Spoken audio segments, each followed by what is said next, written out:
નમસ્કાર, આપ જોઈ રહ્યા છો લખત ન્યૂઝ અપડેટ ચેનલ। તમામ સમાચાર અને અપડેટ મેળવવા માટે ચેનલને સબસ્ક્રાઇબ કરો અને બેલ આઇકન પર ક્લિક કરો જેથી તમામ સમાચાર અને અપડેટ તમને મળી રહે।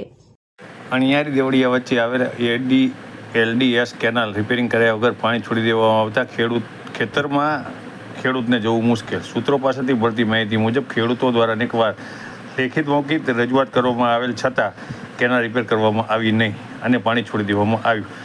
લખતર તાલુકાને સૌથી વધુ નર્મદાની main canal, branch canal, minor canal, sub minor કેનાલનો લાભ મળ્યો છે, પરંતુ સૂત્રો પાસેથી મળતી માહિતી મુજબ એસી ઓફિસમાં 2 થી 5 આંકડાનો પગાર લેતા અધિકારીઓની ઉદાસીનતાના કારણે ખેડૂતો પરેશાન થઈ રહ્યા છે। ત્યારે લખતર તાલુકાના અણિયારી દેવળિયા વચ્ચેથી પસાર થતી LDS કેનાલ તૂટેલી હોવાનું જાણવા છતાં પાણી છોડવામાં આવતા તૂટેલી કેનાલમાંથી નીકળેલ પાણી ખેતરમાં અને ખેતર તરફ જવાના રોડ ઉપર ફરી વળતા ખેડૂતને મુશ્કેલી પડી રહી છે। આથી જાગૃત ખેડૂત દ્વારા તૂટેલી કેનાલનો વિડીયો ઉતારી વાયરલ કરવામાં આવતા નર્મદાના કેનાલના અધિકારીઓ કેનાલમાં કેવું ધ્યાન આપે છે તે સ્પષ્ટ દેખાઈ રહ્યું છે।